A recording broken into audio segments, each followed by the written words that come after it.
All right, guys, what's going on? Welcome to Ralph's Real Review Disney Edition. Today we are going over Fantasia. Before I get started, though, I do want to talk to you guys about helping to grow our base. Right now, we are at 4 subscribers. I'm hoping by the time I release my next video, we can get up to 10. The reason why I want that is because, A, obviously, viewership is important, right? But also, I think that I want to build a community. And in order to have a community, you have to have members. So if you know anyone who enjoys movies, if you know any Disney fans, have them come here. I do promise right now I'm kind of sticking to the Disney rankings.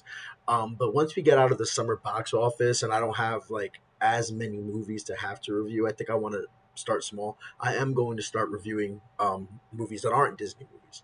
But for now, let us start with Fantasia. Now, I am going to say Fantasia, this should be a fairly quick review, but it will probably be one of the more controversial reviews in this series. With that being said, let's get into it. The plot is going to be very straightforward. There is no plot. Fantasia was the idea to have an orchestra play through pieces of music like a concert, and animators will then draw to that music. Piece of hair. It's just like there are some pieces of music that are just abstract and there's just colors going around. There are some pieces of music that have a story that the artist stuck to, and there are some pieces of music where they created a story all by themselves. However, all of the individual pieces are not connected. They are different songs, each with their own story. And yeah, that's Fantasia.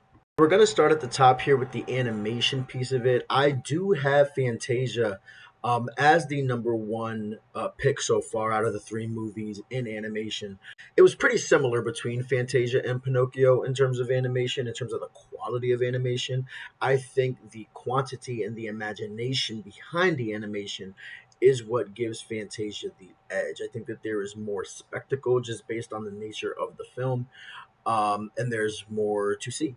Moving on to storytelling, I'm also going to give Fantasia the slight edge there. It's really interesting because I could see you putting Fantasia at number one for storytelling. I could see you putting Fantasia number three for storytelling. And this is where people's opinions are definitely going to make this a controversial list. On the one hand, you can say there is no overarching plot. And for a couple of these movies coming up, that will be a huge negative.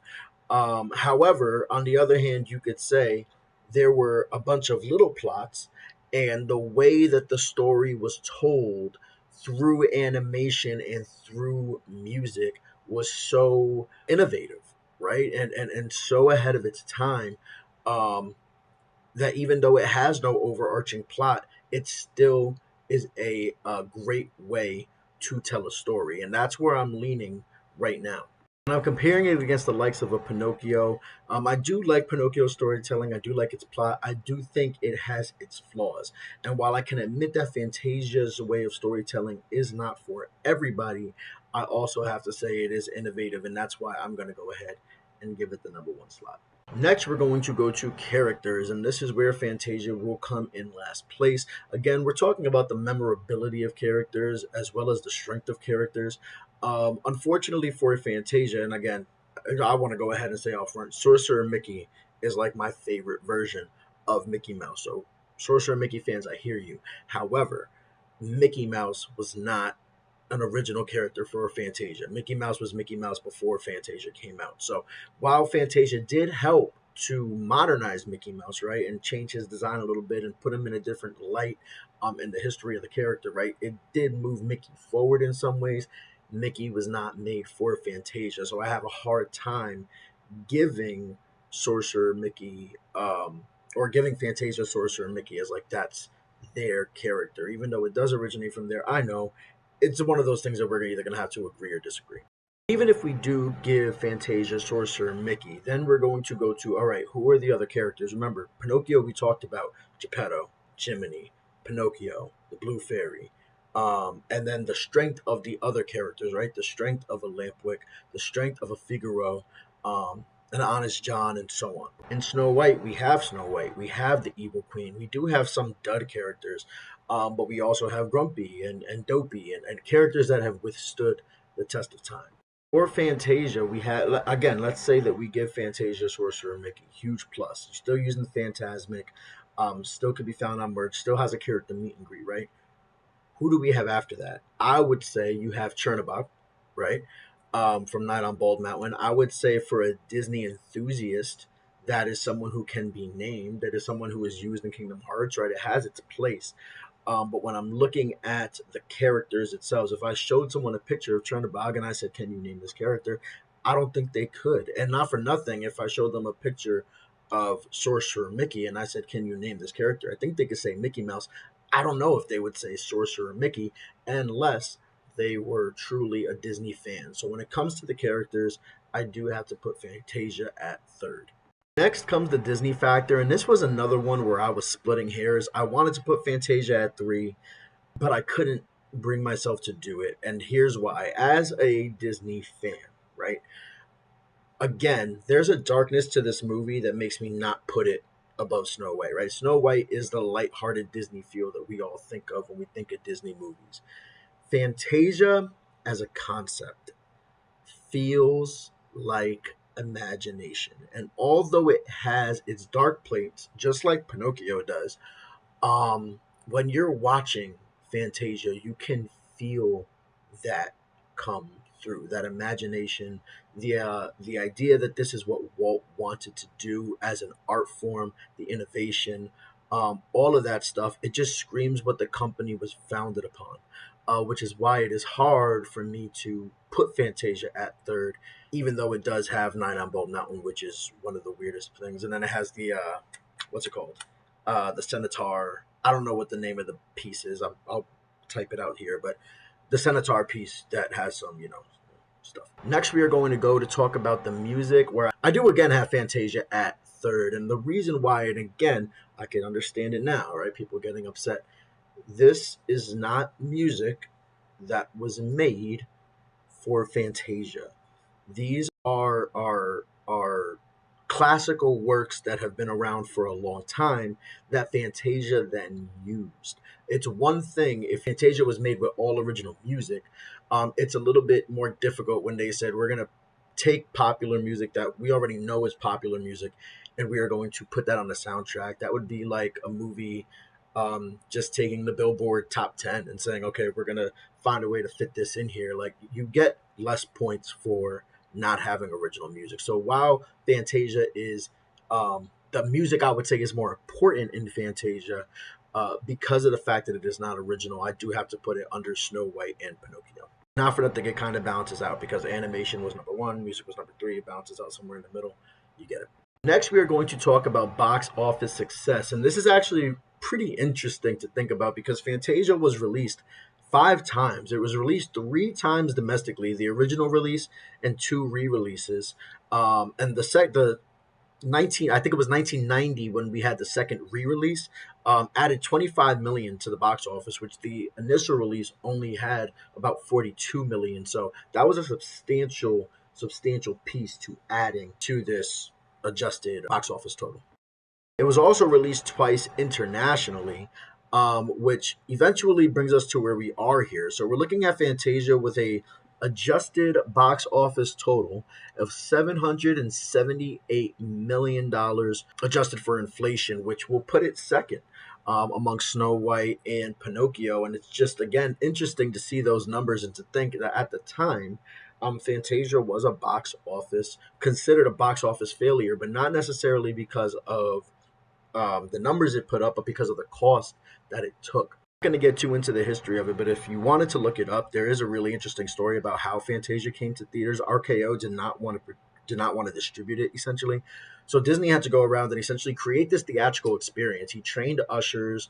He didn't like build theaters, but he created theaters to specifically go with this Fantasia experience, and it kind of traveled around. It didn't grab hold the way that he wanted it to, and it didn't grab hold in the way that it would allow him to continue to make more Fantasia movies, although Fantasia did get a sequel in the year 2000, but that was 60 years after the fact.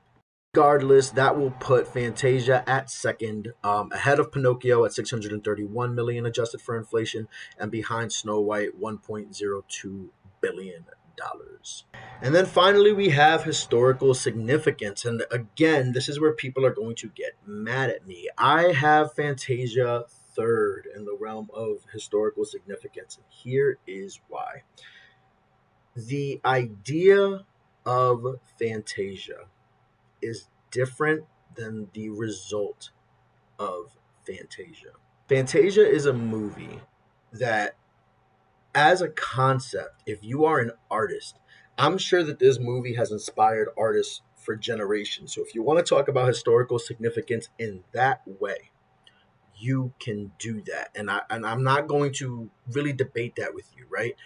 But when it talks about this historical significance and what the movie actually did for the company, okay?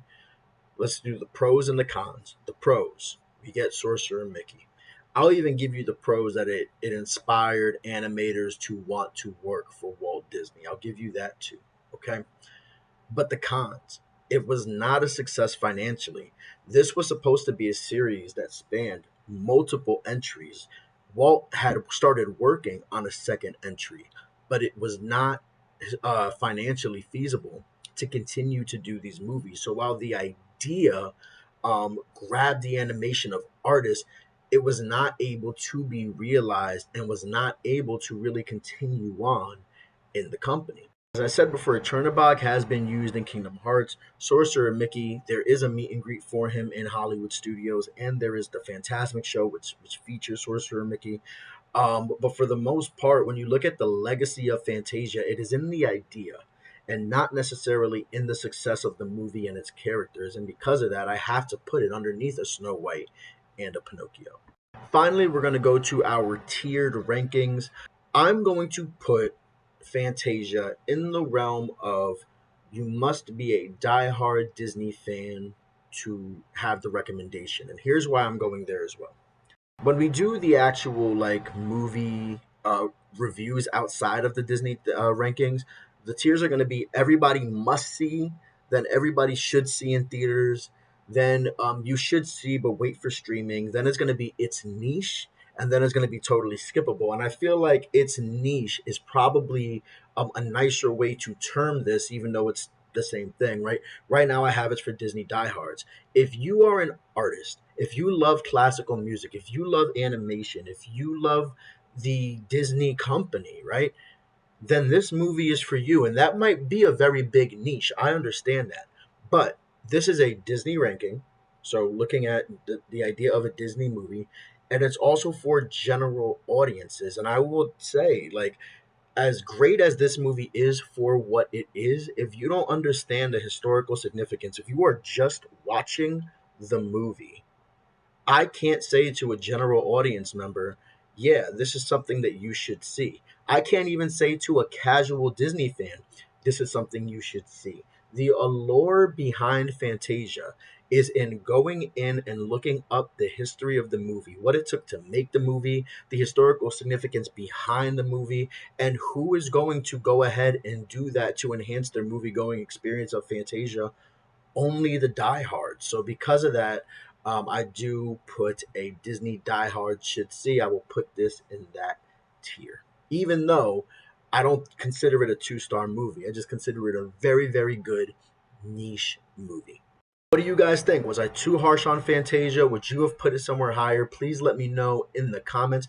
Do you want to watch Fantasia now and see what we're talking about? Let me know. I want to get some discourse going, even though that probably won't happen with movies that came out 84 years ago. But this has been Ralph's Real Review. Please like, comment, subscribe, do all the stuff that adds to the algorithm. And again, I'm not trying to get rich or famous off this, but I would like to build a community. So help do that. Go follow me on Instagram, Ralph's Review, and you can follow me on TikTok for the quick version of these. If you don't want to sit through a 14-minute review of a movie that came out in 1940, I do the quick versions on TikTok. That's called Ralph's Rapid Review. All right, guys. Thank you.